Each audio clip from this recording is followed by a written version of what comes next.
Hey guys, so welcome back to another new video of SR Vlogs. So if you're watching our channel for the first time, I'm a plus 1 commerce student with computer application as optional paper. അപ്പോൾ ഇന്ന് നമുക്ക് അക്കൗണ്ടൻസിൻ്റെ exam ആയിരുന്നു. അപ്പോൾ എല്ലാവരും accountancy exam ഒക്കെ എങ്ങനെ തകർത്തോ ഇല്ല തിമിർത്തോ എന്നൊക്കെ കമൻറ്റ് ചെയ്യുക. അപ്പോൾ നിങ്ങളുടെ അഭിപ്രായം കാര്യങ്ങളൊക്കെ പറയാം. ഓക്കെ, സോ നമുക്ക് പെട്ടെന്നൊരു ക്വസ്റ്റ്യൻ പേപ്പർ റിവ്യൂ നോക്കാം. ചത്തകുട്ടീൻ്റെ സാധനം നോക്കരുതെന്നാണെന്നെങ്കിലും കുഴപ്പമില്ല, നമുക്കൊന്ന് ജസ്റ്റ് നോക്കാം. പിന്നെന്താ, ഞാൻ എഴുതിയ ആൻസേഴ്സോടെ ഞാൻ പറയുന്നുണ്ട്. അപ്പോൾ ആൻസേഴ്സ് അറിയാൻ താല്പര്യമില്ലാത്തവർ ജസ്റ്റ് സ്കിപ്പ് കരോ ആൻഡ് എന്ത് ചെയ്യുക, ലാസ്റ്റ് അഭിപ്രായം മാത്രം കണ്ടാൽ മതി. അപ്പോൾ നമുക്ക് വീഡിയോയിലേക്ക് പോകാം. സോ നമ്മുടെ വീഡിയോസ് കാണുന്ന കുറേ പേര് സബ്സ്ക്രൈബ് ചെയ്യാനാണ് കാണുന്നത്. അപ്പോൾ വീഡിയോ ഇഷ്ടമാണെങ്കിൽ എന്തായാലും സബ്സ്ക്രൈബ് ചെയ്യുക, ലൈക്ക് ചെയ്യുക, കമൻറ്റ് ആൻഡ് ഷെയർ ചെയ്യാൻ മറക്കണ്ട. അപ്പോൾ നമുക്ക് ഫസ്റ്റ് തന്നെ വരുന്നതെന്ന് വെച്ചാൽ 1 മാർക്കിൻ്റെ ക്വസ്റ്റ്യൻസ് ആണ്. 7 ക്വസ്റ്റ്യൻസ് അറ്റൻഡ് ചെയ്യണം ഫ്രം 1 to 8. അതിൽ ഫസ്റ്റ് ക്വസ്റ്റ്യൻ എന്ന് വെച്ചാൽ which of the following is A current asset ആണ്. അത് ഞാൻ ഓൾ ഓഫ് ദീസ് ആണ് എഴുതിയത്. പിന്നെ നെക്സ്റ്റ് സെക്കൻഡ് ക്വസ്റ്റ്യൻ എനിക്ക് ഡൗട്ട് അടിച്ച് പോയി, എന്നിട്ട് ഞാൻ പിന്നെ എഴുതിയത് പ്രോഫിറ്റ് ആൻഡ് ലോസ് അക്കൗണ്ട് ആണ്. തെറ്റാണോ ശരിയാണോ എന്നറിയില്ല. എനിക്ക് ട്രയൽ ബാലൻസും ബാലൻസ് ഷീറ്റ് എല്ലാം നല്ല ഡൗട്ട് ഉണ്ടായിരുന്നു. എനിക്കത് പെട്ടെന്ന് കൺഫ്യൂഷൻ ആയതുകൊണ്ട് ഞാൻ പ്രോഫിറ്റ് ആൻഡ് ലോസ് അക്കൗണ്ടാണ് എടുത്ത് എഴുതി വെച്ചത്. പിന്നെ next which of the following is correct, അത് ഞാൻ എ ആണ്. Liabilities is equal to asset minus ക്യാപിറ്റലാണ് കൊടുത്തത്. പിന്നെ cash book used to record small payments, അത് പെറ്റി ക്യാഷ് ബുക്ക്. പിന്നെ writing off the cost of intangible assets, amortization. പിന്നെ concept which requires, ഈ സംഭവം കൺസിസ്റ്റൻസി കോൺസെപ്റ്റാണ് എഴുതിയത്. പിന്നെ നെക്സ്റ്റ് 7th ക്വസ്റ്റ്യൻ എനിക്ക് ഡൗട്ട് ഉണ്ടായിരുന്നു, എന്താ സംഭവം എന്ന്. എനിക്ക് എപ്പോഴും ഡൗട്ടുള്ള സാധനമാണ് ഈ ഡെബിറ്റ് ബാലൻസ്, ആ സാധനമല്ലോ. അപ്പോൾ ഞാൻ എഴുതിയെന്ന് വെച്ചാൽ ഇത് ഞാൻ എല്ലാ ക്വസ്റ്റ്യൻസും അറ്റൻഡ് ചെയ്തിട്ടുണ്ടായിരുന്നു. അപ്പോൾ ഇത് ഞാൻ എഴുതിയെന്ന് വെച്ചാൽ credit balance as per passbook എന്നാണ്. പിന്നെ next purchase of furniture four office use, ഞാൻ എഴുതിയത് ക്യാപിറ്റൽ എക്സ്പെൻഡിച്ചർ ആണ്. അപ്പോൾ ഇതൊക്കെ ശരിയാണോ തെറ്റാണോ എന്നൊന്നും അറിയില്ല, എന്നാലും എനിക്ക് തോന്നിയതൊക്കെ ഞാൻ എഴുതി വെച്ചിട്ടുണ്ട്. നെക്സ്റ്റ് ആൻസർ ഇനി 3 ക്വസ്റ്റ്യൻസ് ഫ്രം 9 to 13 ആണ്. 2 മാർക്കിൻ്റെ ക്വസ്റ്റ്യൻസ്. അപ്പോൾ ഫസ്റ്റ് 9th ക്വസ്റ്റ്യൻ കണ്ടപ്പോൾ തന്നെ എനിക്ക് ഇതെന്താ സംഭവം എന്നുള്ള പോലെയായിരുന്നു. കാരണം ഡെഫേർഡ് റവന്യൂ എക്സ്പെൻഡിച്ചർ ഒന്നും ഞാൻ ഇതുവരെ കേട്ടിട്ടില്ല. എന്നെപ്പോലെ കേൾക്കാത്തവരുണ്ടെങ്കിൽ അതോടെ പറയാം. കാരണം സംഭവം ഞാൻ ഇതുവരെ ആ ഒരു ടേം എവിടെയും കേട്ടിട്ടുമില്ല. പിന്നെ റവന്യൂ എക്സ്പെൻഡിച്ചർ എന്താണെന്ന് അറിയാം, പക്ഷേ എന്താ ഈ ഡെഫേർഡ് എന്ന് ആ സാധനം ഞാൻ പഠിച്ചതായിട്ട് വരെ എനിക്ക് ഓർമ്മയില്ല. അപ്പോൾ അത് ഞാൻ എഴുതിയിട്ടില്ല. പിന്നെ 2 ട്രാൻസാക്ഷൻസ് ജേണൽ പ്രോപ്പറിൽ റെക്കോർഡ് ചെയ്യുന്നത് എഴുതാൻ വേണ്ടി പറഞ്ഞിട്ടുണ്ടായിരുന്നു. അപ്പോൾ നമ്മുടെ അസെറ്റുകൾ ക്രെഡിറ്റിന് പർച്ചേസ് ചെയ്യുന്ന ആ സംഭവം ഉണ്ടല്ലോ, അപ്പോൾ 2 അങ്ങനത്തെ ട്രാൻസാക്ഷൻ ഞാൻ എഴുതി. പിന്നെ ഓണേഴ്സ് ഇക്വിറ്റി, നമ്മൾ അസെറ്റും ലയബിലിറ്റി ഒക്കെ കൂട്ടി നോക്കിയിട്ട് പിന്നെ ക്യാപിറ്റൽ കണ്ടുപിടിച്ചു. അതും കുഴപ്പമില്ലാണ്ട് എഴുതിയിട്ടുണ്ടായിരുന്നു. ആൻസർ എനിക്ക് സത്യം പറഞ്ഞാൽ ഓർമ്മയില്ല. പിന്നെ നെക്സ്റ്റ് ട്രയൽ ബാലൻസ് എന്താണെന്നുള്ളത് എഴുതിയിട്ടുണ്ട്. പിന്നെ ഒബ്ജക്റ്റീവ്സും എഴുതിയിട്ടുണ്ട്. ഓക്കെ, പിന്നെ നെക്സ്റ്റ് ഈ ഒരു show the treatment of prepaid insurance, ഈ സാധനം എഴുതിയിട്ടില്ല. കാരണം ഈ 3 ക്വസ്റ്റ്യൻ തന്നെ എനിക്ക് കുഴപ്പമില്ലാത്തതുകൊണ്ട് ഞാനത് എഴുതി. ഓക്കെ, നെക്സ്റ്റ് അടുത്ത പോർഷനിലേക്ക് പോവാം. അപ്പോൾ നെക്സ്റ്റ് നമുക്ക് 3 മാർക്സിൻ്റെ ക്വസ്റ്റ്യൻസ് ആണ്. 5 ക്വസ്റ്റ്യൻസ് അറ്റൻഡ് ചെയ്യണം. അപ്പോൾ ഈ ഒരു കോസ്റ്റ് ഓഫ് ഗുഡ്സ് സോൾഡിൻ്റെ ഈ ഒരു ക്വസ്റ്റ്യൻ ഞാൻ എഴുതിയിട്ടുണ്ടായിരുന്നു. അപ്പോൾ അതിലെനിക്ക് ഇക്വേഷൻ ആകെ കൂടി കൺഫ്യൂഷനായി. എന്നിട്ട് ഞാൻ കുറേ വട്ടം കുത്തിയിട്ടൊക്കെയാണ് എഴുതിയിട്ടുണ്ടായത്. അപ്പോൾ ഇക്വേഷൻ ഞാൻ എഴുതിയത് cost of goods sold is equal to എന്തായിരുന്നു, ഫസ്റ്റ് തന്നെ ഓപ്പണിംഗ് സ്റ്റോക്ക് പ്ലസ് പിന്നെ എന്താണ് നെറ്റ് സെയിൽസ് ആണോ നെറ്റ് പർച്ചേസ് ആണോ നല്ല പോലെ എനിക്ക് ഡൗട്ടായിരുന്നു. ഞാൻ കറക്റ്റ് ആ ഒരു പോർഷൻസ് ഒന്നും പഠിച്ചിട്ടുണ്ടായിട്ടില്ല, ജസ്റ്റ് ക്ലാസ് കണ്ടിട്ട് പോകുമായിരുന്നു ചെയ്തത്. അപ്പം അതുകൊണ്ട് ഞാൻ നെറ്റ് പർച്ചേസസ് പ്ലസ് പിന്നെ direct expenses minus closing stock എന്ന് പറഞ്ഞാൽ എഴുതിയത്. അപ്പോൾ ശരിയാണെന്നൊന്നും അറിയില്ല, എന്നാൽ ഞാൻ എഴുതി വെച്ചിട്ടുണ്ട്. പിന്നെ റൈറ്റ് ഷോർട്ട് നോട്ട്സ് ഓൺ കോൺട്രാൻറ്റും ഡെബിറ്റ് നോട്ടും, അതും കുഴപ്പമില്ലാണ്ട് എഴുതിയിട്ടുണ്ട്. പിന്നെ 3 കോസസ്, അതെനിക്ക് എന്തായാലും ഉറപ്പായിരുന്നു അത് വരുന്നത്. അപ്പോൾ അതുകൊണ്ട് ഞാൻ പഠിച്ചിട്ടുണ്ടായിരുന്നു. അപ്പോൾ ആ കോസസ് എഴുതി വെച്ചിട്ടുണ്ട്. പിന്നെ ഇതിൻ്റെ 2 എക്സാമ്പിൾ, ഇതിൻ്റെ റവന്യൂവിൻ്റെത് കുറച്ച് ഡൗട്ട് ഉണ്ടായിരുന്നു. പക്ഷേ നോൺ കറണ്ട് അസറ്റും ഷോർട്ട് ടേം ലയബിലിറ്റിയും കുഴപ്പമില്ലായിരുന്നു. നോൺ കറണ്ട് അസറ്റ് എന്ന് പറയുമ്പോൾ നമ്മുടെ ഫിക്സഡ് അസറ്റ് ആണ്. അപ്പോൾ അത് നമ്മുടെ ബിൽഡിങ്, പാറ്റൻറ്റ് അങ്ങനെയുള്ള കാര്യങ്ങളൊക്കെയാണ് വന്നത്. ഓക്കെ, പിന്നെ ഷോർട്ട് ടേം ലയബിലിറ്റിയിൽ ഞാൻ ബാങ്ക് ലോൺ എഴുതിയിട്ടുണ്ടായിരുന്നു. അപ്പോൾ എനിക്ക് അതൊരു ഡൗട്ട് പെട്ടെന്ന് വന്നിട്ടുണ്ടായിരുന്നു. ഓക്കെ, അപ്പോൾ അതാണ് അവിടെ.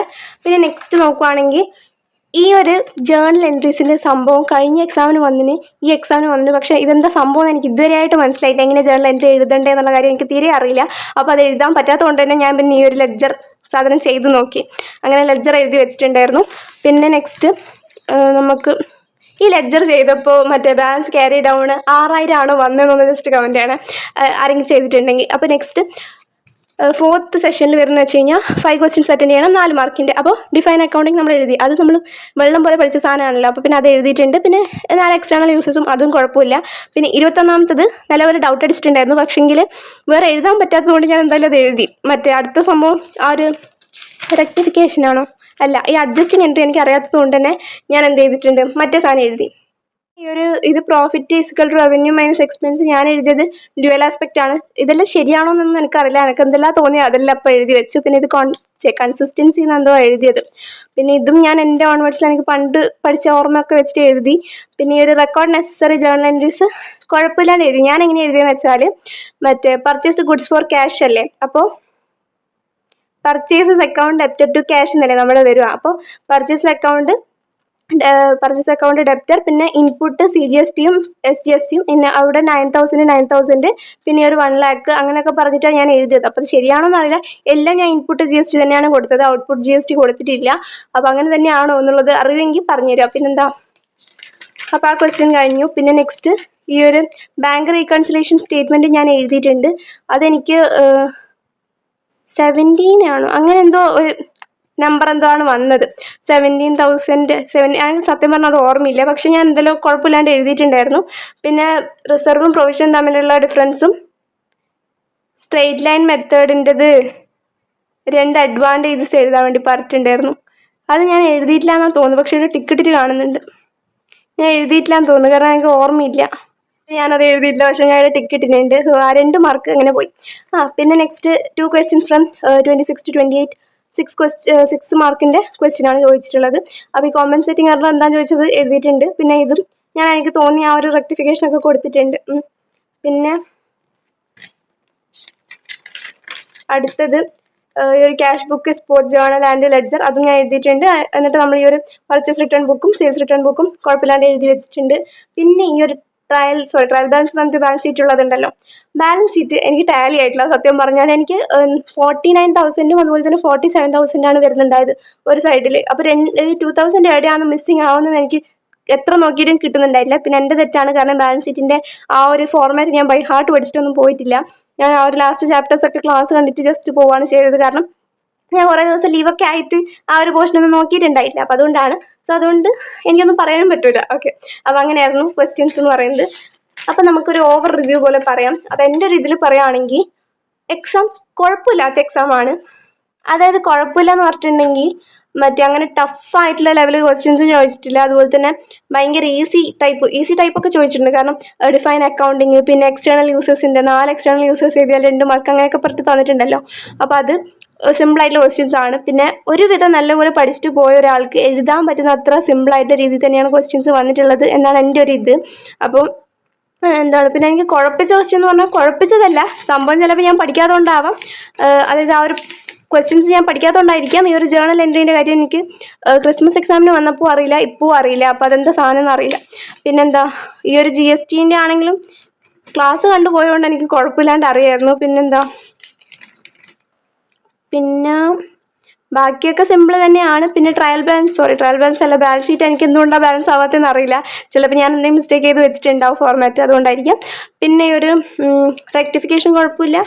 പിന്നെ ഈ 2 മാർക്കിൻ്റെ ഈ സാധനം വിട്ടതാണ് എനിക്കിപ്പോൾ സങ്കടം. ഞാനിപ്പോൾ ക്വസ്റ്റ്യൻ പേപ്പർ റിവ്യൂ ചെയ്ത് നോക്കുമ്പോൾ ഈ ഒരു സ്റ്റേറ്റ് ആൻഡ് 2 അഡ്വാൻറ്റേജസ് അത് ഞാൻ എഴുതിയിട്ടില്ല, പക്ഷെ ഞാൻ ടിക്ക് ഇട്ടിട്ടുണ്ട്. അങ്ങനെ എങ്ങനെ ഞാൻ ഇട്ടേന്ന് അറിയില്ല, എന്നാലും കുഴപ്പമില്ല, 2 മാർക്ക് പോട്ടെ. അപ്പോൾ അങ്ങനെയാണ്. പിന്നെന്താ, സോ മൊത്തത്തിൽ പറയുകയാണെങ്കിൽ എക്സാം കുഴപ്പമില്ലാത്ത എക്സാം തന്നെയാണ്.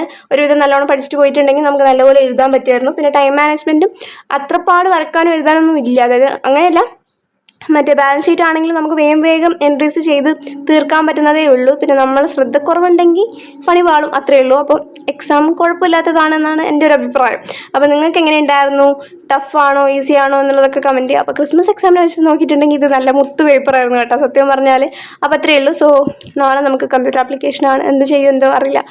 ഓക്കെ, അപ്പോൾ അത്രയ്ക്കേ ഉള്ളൂ. So love you and by.